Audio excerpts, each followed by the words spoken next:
तो चलिए आज हम भारतीय सेना में भर्ती होने का जो पूरा सफर है उसे समझने की कोशिश करते हैं। हमारे पास एक गाइड है जो पूरी प्रक्रिया बताता है, एकदम शुरू से लेकर आखिर तक। हाँ बिल्कुल। ये सुनने में शायद सीधा लगे, हाँ। पर इसमें कई अहम पड़ाव हैं, कई स्टेप्स हैं। तो कोशिश रहेगी कि इसे आसान बनाएं, खासकर उन लोगों के लिए जो या तो खुद उम्मीदवार हैं या किसी को गाइड कर रहे हैं। सही बात है। तो कहाँ से शुरू करें? सबसे पहली सीढ़ी क्या है इसमें? देखिए, सबसे पहला और शायद सबसे जरूरी कदम है अपने दस्तावेज तैयार रखना, और ये भर्ती प्रक्रिया शुरू होने से पहले करना होता है। अच्छा, पहले से ही? हाँ। क्या क्या लगता है इसमें? हाँ, इसमें देखिए आपकी 10वीं और 12वीं की मार्कशीट और सर्टिफिकेट्स तो चाहिए ही, साथ में आपका निवास प्रमाण पत्र मतलब डोमिसाइल, और अगर आप किसी आरक्षित श्रेणी से हैं तो जाति प्रमाण पत्र भी। एक और बहुत जरूरी चीज है चरित्र प्रमाण पत्र, कैरेक्टर सर्टिफिकेट, और इसमें ध्यान रखने वाली बात यह है कि वो 6 महीने से ज्यादा पुराना ना हो। ओह, अच्छा, ये 6 महीने वाला पॉइंट जरूरी है, मतलब एकदम ताजा चाहिए। हाँ बिल्कुल, रीसेंट होना चाहिए। फिर पहचान के लिए आधार या पैन कार्ड, और सफेद बैकग्राउंड वाली कम से कम 20 पासपोर्ट साइज फोटोग्राफ्स। 20 काफी हैं? हाँ लगते हैं।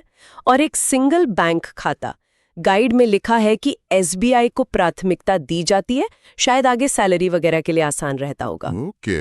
और हाँ, एक शपथ पत्र एफिडेविट भी देना होता है, वो भर्ती के अपने फॉर्मेट में होता है।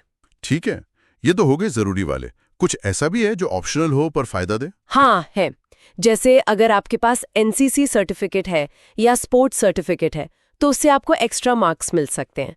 और अगर परिवार में पहले से कोई सेना में है तो रिलेशन भर्ती के लिए रिलेशनशिप सर्टिफिकेट भी काम आता है। समझ गया। तो मतलब दस्तावेज का काम सबसे पहले निपटा लेना है। इसके बाद अगला पड़ाव क्या है?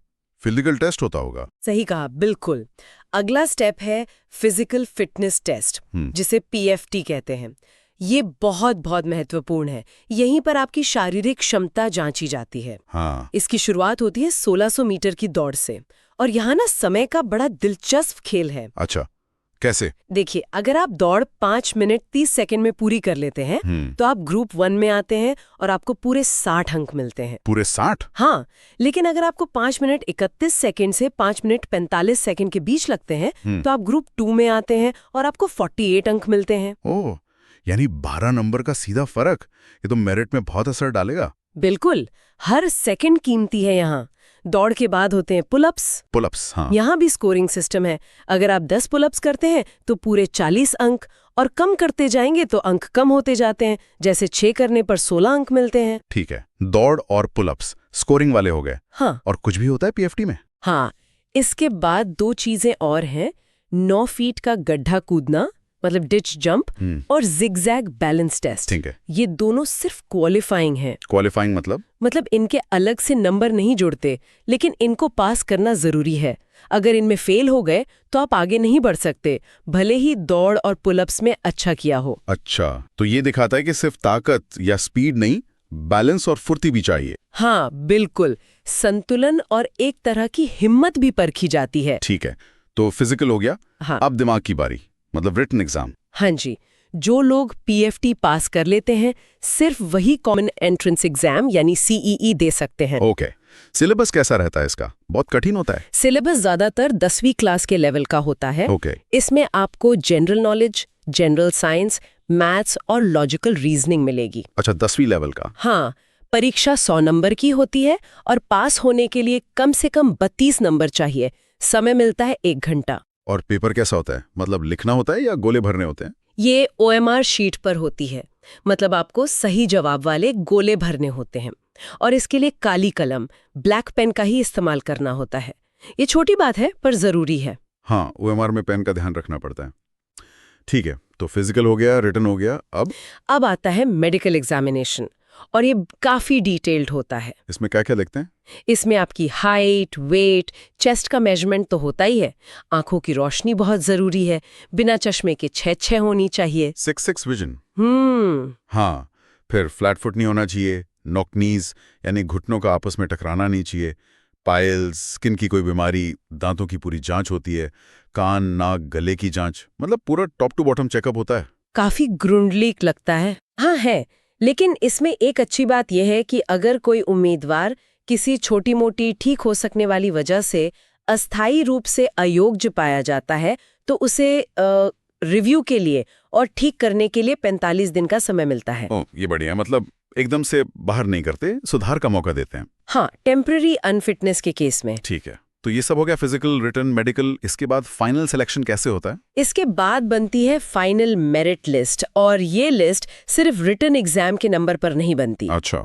इसमें आपके पीएफटी यानी दौड़ और पुलअप्स के नंबर, सीईई यानी रिटन एग्जाम के नंबर और आपका मेडिकल फिट होना, ये सब मिलाकर बनती है। तो मतलब ओवरऑल परफॉर्मेंस देखी जाती है। बिल्कुल, एक होलिस्टिक असेसमेंट है ये।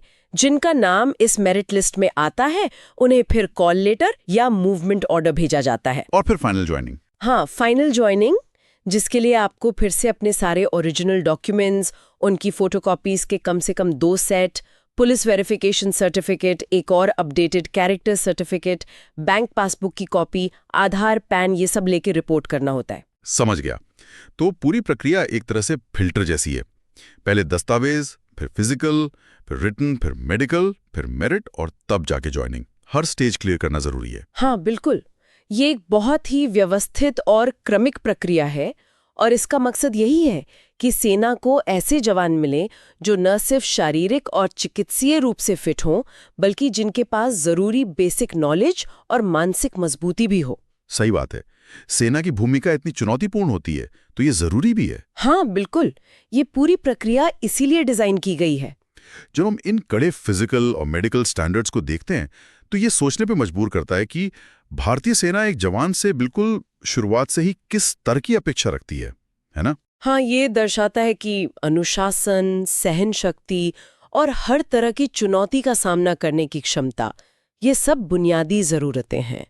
ये उस उच्च स्तर की प्रतिबद्धता को दिखाता है जिसकी उम्मीद सेना अपने हर सदस्य से रखती है। बिल्कुल। चलिए, इस महत्वपूर्ण जानकारी के साथ आज की ये चर्चा यहीं समाप्त करते हैं।